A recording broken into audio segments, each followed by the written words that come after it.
আমাদের এই রমজান মাসের রোজাকে, আমাদের সিয়াম সাধনাকে বুলন্ডিত করে দিয়েছিল মাগুরার সেই 8 বছরের শিশু সন্তানকে ধর্ষণের কারণে বাংলাদেশের মানবতা মৃত্যুবরণ করেছে তার মৃত্যুর মাধ্যমে।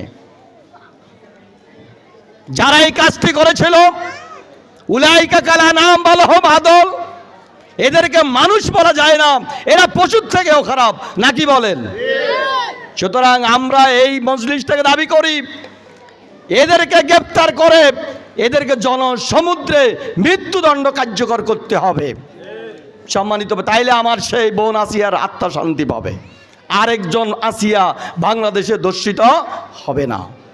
প্রিয় ভাইরা আমার, তাইলে আমাদের ঠিকানা যদি আমরা জান্নাত বানাতে হয়, ও আম্মা মান খাফা মাকাম রাব্বি, যারা রবের সামনে দাঁড়ানোকে ভয় করে, ওয়ানাহান নাফসা আনিল হাওয়া, নফসে আম্মারার গোলামি করে না, নফসকে নিয়ন্ত্রণ করে, মন যা চা তাই করে না, ফাইনাল জান্নাতা হিয়াল মাওয়া, তাদের ঠিকানা হবে জান্নাত। সুবহানাল্লাহ বিহামদি।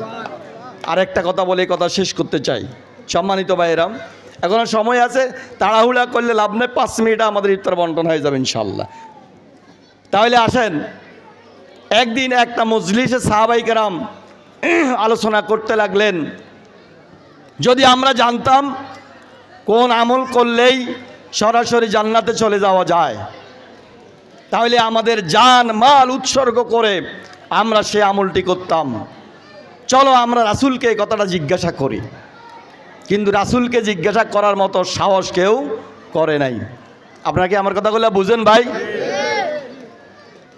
তাই তখনই আব্দুল্লাহ ইবনে সালাম নামে একজন সাহাবী, তিনি মজলিসে আসলেন। আব্দুল্লাহ ইবনে সালামের ব্যাপারে একটা কথা আগে বলে দেই। আব্দুল্লাহ ইবনে সালাম কেমন সাহাবী ছিলেন? বিশ্বনবী একদিন মসজিদে নববীতে আলোচনা করতে লাগলেন, সেই সময় আলোচনার মাঝখানে রাসূল বললেন, এখন মসজিদে একজন সাহাবী প্রবেশ করবে, আমার যে সাহাবী জান্নাতি। সুবহানাল্লাহ বলেন না? তখন সাহাবায়ে কেরাম রাসূলের বক্তব্য থেকে মুখ ঘুরিয়ে মসজিদে নববীর দরজার দিকে তাকিয়ে আছেন, কোন সাহাবী ঢুকবে, কার এত বড় সৌভাগ্য, রাসূলের পবিত্র জবানে যাকে জান্নাতি স্বীকৃতি দিলেন। কিছুক্ষণ পরে মসজিদে ঢুকলেন আব্দুল্লাহ ইবনে সালাম রাদিয়াল্লাহু তাআলা আনহু। আব্দুল্লাহ ইবনে সালামের সবাই জড়িয়ে ধরলেন, ও ভাই আব্দুল্লাহ ইবনে সালাম, কি আমল করো তুমি যার কারণে বিশ্বনবী তোমাকে জান্নাতি স্বীকৃতি দিলেন? আব্দুল্লাহ ইবনে সালাম বলেন, ভাই তোমাদের মতো আমি নামাজ পড়ি, রোজা রাখি, জিহাদ করি, চাঁদা দিই, অতিরিক্ত কোনো আমল তো আমার কাছে নাই। 1 সপ্তাহ সকল সাহাবী তাকে পর্যবেক্ষণ করলেন, গোয়েন্দাগিরি করলেন। আব্দুল্লাহ ইবনে সালাম এমন কি আমল করেন যে আমলের কারণে তাকে রাসূল জান্নাতি স্বীকৃতি দিলেন। 1 সপ্তাহ পরে নতুন কোনো আমল তার কাছে পায় নাই। সবাই আবার তাকে জড়িয়ে ধরলেন, ভাই বলো তোমার কি এমন আমল আছে? আব্দুল্লাহ ইবনে সালাম বললেন, ভাই অতিরিক্ত কোনো আমল আমার কাছে নাই, তবে একটা কাজ আমি করি, সেটা হলো কোনো মানুষের জন্য আমার মনের ভিতরে কোনো হিংসা বিদ্বেষ নাই। আমি রাত্রে ঘুমানোর সময় আমার শত্রুকেও মাফ করে আমি ঘুমাই। সুবহানাল্লাহ বললেন না? এটা কি আমাদের ভিতরে আছে? এই জন্য রাসূল তাকে জান্নাতের স্বীকৃতি দিলেন। হিংসা বিদ্বেষ এই কলবটা থাকতে হবে, হিংসা মুক্ত কলব, তাহলে জান্নাত ঠিকানা হবে। সে আব্দুল্লাহ ইবনে সালাম সহ সাহাবীদেরকে নিয়ে বিশ্বনবীর কাছে গেলেন, যাই বললেন, ইয়া রাসূলুল্লাহ, এমন কি আমল আছে যে আমলগুলো করলে আমরা সরাসরি জান্নাতে চলে যেতে পারি, তাহলেই আমরা জান মাল উৎসর্গ করে সে আমলটি করতে পারবো ইনশাআল্লাহ। তখন আল্লাহ পাক সূরা সফের আয়াত নাযিল করে বলছেন, ইয়া আইয়ুহাল্লাযীনা আমানু, হে ঈমানদারগণ, হাল আদুল্লুকুম আলা তিজারাতিন তুনজিকুম মিন আযাবিন আলীম, তোমাদেরকে আমি এমন কিছু আমলের কথা বলবো, সন্ধান দিব, ব্যবসার কথা বলবো, যে কাজটা করলে তোমরা জাহান্নামের আযাব থেকে নিষ্কৃতি পাবে। সুবহানাল্লাহ বিহামদি। আমরা সবাই তো জাহান্নামের আযাব থেকে নিষ্কৃতি চাই না? তাহলে এখানে ভালো করে খেয়াল করেন, সে আমল কি, সেই ব্যবসাটা কি? 1, তুমিনুনা বিল্লাহ, আল্লাহর উপরে ঈমান আনবে, ও রাসূলিহি, রাসূলের উপরে ঈমান আনবে। তার মানে আল্লাহর গোলামি করবে, আল্লাহর আইন মেনে চলবে, আল্লাহ ছাড়া আর কারো আইন মানা যাবে না। পার হয়ে যাচ্ছে এই রমজান মাসে মহাগ্রন্থ আল কোরআন নাজিল হয়েছে। আল্লাহ রাব্বুল আলামিন বলছেন, শাহরুর রমাদান আল্লাযী উনজিলা ফীহিল কুরআন হুদাল লিন্নাস ওয়া বায়িনাতিম মিনাল হুদা ওয়াল ফুরকান। যে রমজান মাসে কোরআন নাজিল হয়েছে, আর যে কোরআন হচ্ছে কি মানুষের জন্য হেদায়েত স্বরূপ। আপনারা কি রোজা রাখে সবাই ক্লান্ত হয়ে গেছেন নাকি? একটু কথা বলবেন। রমজান রোজা কোরআন হচ্ছে কি মানুষের জন্য হেদায়েত স্বরূপ, এবং আর এই রমজান মাসের এই কোরআন হচ্ছে মানুষের সত্য এবং মিথ্যার পার্থক্য তৈরি করে দেবে। তা আজকের এই আয়োজনে এই রমজান মাসের এই মধ্য সময়ে আমি আপনাদের কাছে আহ্বান রাখবো, আমরা দিন কায়েমের আন্দোলন করি, আমরা এই আল্লাহর জমিনে আল্লাহর দিনকে প্রতিষ্ঠা করবার জন্য প্রচেষ্টা চালাই, এই জমিনে সত্যবাদী নেতৃত্বকে প্রতিষ্ঠিত করবার চেষ্টা চালাই। যেই মাসে মহাগ্রন্থ আল কোরআন নাজিল হয়েছে, আল্লাহ রাব্বুল আলামিন যেই কোরআনের মধ্যে আমাদের নেতৃত্বের স্বরূপ কেমন হবে সেই কথা আল্লাহ রাব্বুল আলামিন বলে দিয়েছেন। আমাদের আল্লাহ রাব্বুল আলামিন যদি চায় আমাদের দেশের পরিবেশ পরিস্থিতি যদি ভালো হয়, তাহলে আগামী দিনে যখন এই সমাজের নেতৃত্বের প্রশ্ন আসবে, তখন আপনারা অবশ্যই কোরআন প্রেমিক নেতৃত্বকে প্রতিষ্ঠিত করবার প্রচেষ্টা চালাবেন ইনশাআল্লাহ। চালাবেন তো?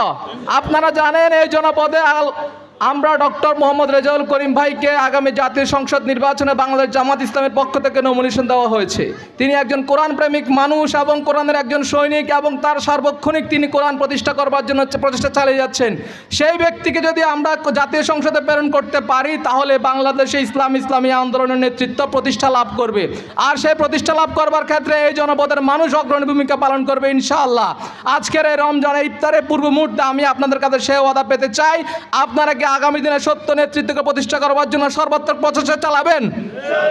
আপনারা দুহাত উঁচু করে জানিয়ে দিন, আগামী দিনে ডক্টর মোহাম্মদ রেজাউল করিম ভাইকে এই জনপদে বিজয় করবার জন্য আপনারা অগ্রণী ভূমিকা পালন করবেন ইনশাআল্লাহ। আল্লাহ রাব্বুল আলামিন আমাদের ওয়াদাকে কবুল করুন, আমিন। বাংলাদেশ জামাত ইসলামী কর্তৃক আয়োজিত আজকের এই গণ ইফতারের সম্মানিত অতিথিবৃন্দ, সম্মানিত উপস্থিত মুসলিম মিল্লাত, আসসালামু আলাইকুম রহমতুল্লাহ বারাকাতুহু। আল্লাহ রব্বুল ইজ্জাত ওয়াল জালালের দরবারে শুকরিয়া আদায় করছে যে রব্বুল আলামিন ইফতারের পূর্ব মুহূর্তে আমাদেরকে ইসলামের ডাকে সাড়া দিয়ে আল কোরআনের আইনকে বাস্তবায়ন করার জন্যে আমাদেরকে এই গণ ইফতারে শরীক হওয়ার জন্য যে রব্বুল আলামিন তৌফিক দিয়েছেন, সে আল্লাহ দরবার শুকরিয়া আদায় করে সকলে পড়ছি আলহামদুলিল্লাহ। কোরআনুল কারীমের সূরা বনী ইসরাঈলের একটা আয়াতের অর্থ বলে আমি শেষ করছি। আল্লাহ রব্বুল আলামিন বলছেন, আসা রব্বুকুম, আমি আল্লাহ তোমাদের প্রতি আইয়ার হামাকুম, রহম করতে চাই, আমি আল্লাহ তোমাদের প্রতি দয়া করতে চাই। ওয়াইন উদ্তুম উদ্না, যদি তোমরা আবার আমি আল্লাহর বিরুদ্ধাচরণ থেকে যদি ফিরে না আসো, আমি আল্লাহর বিরুদ্ধাচরণ যদি তোমরা করতেই থাকো, তাহলে যে আমি আল্লাহও তোমাদের প্রতি বিপদ দিতে প্রস্তুত আছি। আল্লাহ আমাদেরকে দমক দিছেন। প্রিয় উপস্থিতি, বিগত 15-16 বছর আমরা এই দেশে অত্যাচারে জর্জরিত ছিলাম। কি বলেন কথা ঠিক কিনা? আমরা কোরআনের কথাগুলো মসজিদে বসে বসে চুপি স্বরে কথা বলতে পারি নাই। আমাদের এই মসজিদে আমরা 5-7 জন কোরআন নিয়ে গবেষণা করতেছি, কোরআন নিয়ে আলোচনা করতেছি, সাথে সাথে পুলিশের কাছে খবর চলে গেছে। কি বলেন, গেছে কিনা? প্রিয় উপস্থিতি, আল্লাহ আমাদেরকে এমন একটা সুন্দর পরিবেশ করে দিয়েছেন, আমরা কোরআনের আলোচনা প্রকাশ্যে আপনাদেরকে নিয়ে করতে পেরেছি, এর জন্য বলি আলহামদুলিল্লাহ। প্রিয় উপস্থিতি, আল্লাহ রাব্বুল আলামিন বলছেন, ওয়াইন উত্তুম, যদি তোমরা আমার সীমা লঙ্ঘন করো, আমি উদনা, আমি আল্লাহ প্রস্তুত আছি তোমাদের সীমা লঙ্ঘনের জবাব দেওয়ার জন্যে। কি বলেন কথা ঠিক কিনা? বিগত সময়ে আমাদের উপরে বন্যা আসিল কি ছিল না? সেই বন্যার পানি দূর করে দিয়েছেন কে? না কোন মানুষ। কিন্তু কিছু কিছু লোক বলে জনগণই সকল ক্ষমতার উৎস। একথা আল্লাহর সাথে একটা শিরকি কথা। কার সাথে? সমস্ত ক্ষমতার উৎস কে? আল্লাহ। সন্দেহ আছে? এই জন্য আল্লাহ বলছেন, ওয়াইন উত্তুম, যদি তোমরা সীমা লঙ্ঘন করো, উদনা, আমি আল্লাহ তোমাদের সীমা লঙ্ঘনের জবাব দেওয়ার জন্য আমি প্রস্তুত আছি। এই কি বন্যা তোমরা দেখছো? আমি আল্লাহর কাছে আরো বিশাল বন্যা অপেক্ষা করতেছি। কি বলে, আছে কিনা? জল, তুফান, টর্নেডো, বিভিন্ন রকম বিপদ দেওয়ার মালিক কে? এরপরে আল্লাহ বলছেন ওয়াজা আল্লাহ জাহান্নামা লিল কাফিরিন হাসিরা, এই দুনিয়ার বুকে যারা আমি আল্লাহর বিধান মানবে না, আমি আল্লাহর আইন মানবে না, তাদের জন্য আমি আল্লাহ জাহান্নাম নামক কয়েদখানা, জেলখানা আমি আল্লাহ প্রস্তুত রেখেছি। এই জন্য আজকের এই সমবেত মুসল্লিয়ানে কেরামদের কেউ আহ্বান জানাচ্ছি, আমাদের একটাই স্লোগান, আল্লাহর আইন চাই, সৎ লোকের শাসন চাই, আল কোরআনের আলো ঘরে ঘরে জালো, এই কথার ভিতরে কারো দ্বিমত থাকতে পারে না। মানুষের দোয়া আল্লাহ বা বদদোয়া আল্লাহ কখনো ফেরত দেন না। তার মধ্যে এক নম্বরে হলো রোজাদার, ইফতারের পূর্ব মুহূর্ত পর্যন্ত রোজাদারের দোয়া আল্লাহ ফেরত দেন না। দ্বিতীয়ত ন্যায়পরায়ণ বাদশাহ, যদি ন্যায়পরায়ণ বাদশাহ তার দেশ জাতির কল্যাণে মহান রব্বুল আলমিনের নিকট দোয়া করেন, আল্লাহ রব্বুল আলমিন তার দোয়া ফেরত দেন না। 3 নম্বর মাজলুম, যাকে অন্যায়ভাবে যার উপরে অত্যাচার করা হচ্ছে, এতদিন অত্যাচারিত হয়েছে সবাই, সেই জালিমকে বিদায় করা হয়েছে, আজ মাজলুমরা একত্রিত হয়েছে।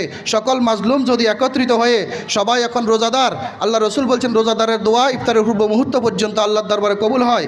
আল্লাহ নবী বলছেন ইয়ারফাউ আল্লাহ রফাউকাল গমাম, মজলুমের দোয়া ইফতার রোজাদারের দোয়া আল্লাহ পাক মেঘের উপরে নিয়ে যান। ওয়াতুফতাহুলাহা আবওয়াবুস সামা, এরপরে আসমানের সমস্ত দরজা খুলে দেওয়া হয়।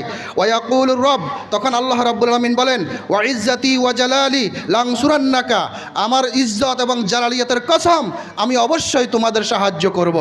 সুতরাং আমরা সবাই রোজাদার, আমরা দোয়া করব, একটাই দোয়া করব যে আমাদের আজকে দেশে যে বিশৃঙ্খলা অশান্তি বিরাজ করছে, এজন্য একজন ইমামুল আদিল ন্যায়পরায়ণ একজন বাদশা প্রয়োজন, ওমরের মতো একজন শাসক প্রয়োজন, যেখানে মানুষ লক্ষ কোটি টাকা নিয়ে নীরবে নিবৃতে গভীর রজনীতে হেঁটে যাবে, কারো চোখ তুলে তাকানোর সাহস হবে না। আসিয়ার মতো ছোট্ট তরুণ শিশুরা বয়োবৃদ্ধ পর্যন্ত সুন্দরী রমণী গভীর রজনীতে একাকী হেঁটে যাবে, কোনো মায়ের সন্তানের সাহস হবে না বদ নজরে সেদিকে তাকানোর জন্য। এরকম একজন বাদশা যেন আমাদের জন্য আল্লাহ